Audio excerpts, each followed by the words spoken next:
আসসালামু আলাইকুম গাইজ, আশা করি আপনার সবাই ভালো আছেন। তো আজ আমি কথা বলবো পিঙ্কি বাস নিয়ে। তো তাদের বরে থাকা হিনো R8 মডেলের দুটি বাস তারা বিক্রি করবে এবং কত টাকা দিয়ে বিক্রি করবে এবং কী কারণে বিক্রি করবে তার সব কিছু থাকবে আমার এই ভিডিওতে।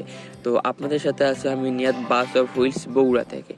তো পিঙ্কি বাসের বহরে থাকা হিনো R8 মডেলের দুটি বাস তারা বিক্রি করবে।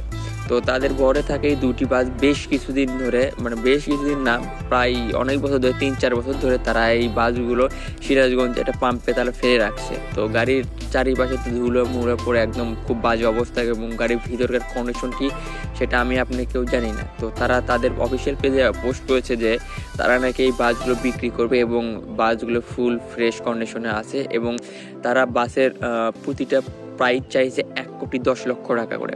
তো এর আগের বছর তারা এরকম একটা পোস্ট দিছিল, কিন্তু তখন শোনা গেছে যে সেই বাসগুলো নাকি গোল্ডেন লাইন নাকি কিনে নিয়েছে, কিন্তু সেটা মিথ্যা ছিল। তারা গোল্ডেন লাইনের কাছে কোনো বাস বিক্রি করেনি। তো কিছুদিন আগে তারা আবারও একটা পোস্ট করেছে যে তারা নাকি সেই বাসগুলো বিক্রি করবে 1,10,00,000 টাকা করে একটা বাস, এবং তারা বলতে গাড়িগুলো ফুল ফ্রেশ কন্ডিশনে আছে এবং ফুল কিস্তি শোধ করা আছে, ডাইরেক্ট ক্যাশ টাকাতে তাদের বাসগুলো নিতে হবে।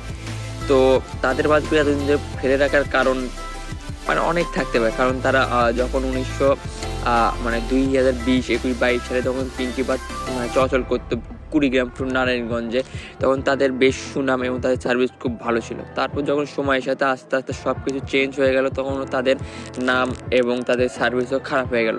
তারপর থেকে তারা সেই বাসগুলো ড্যাম করে রাখছে।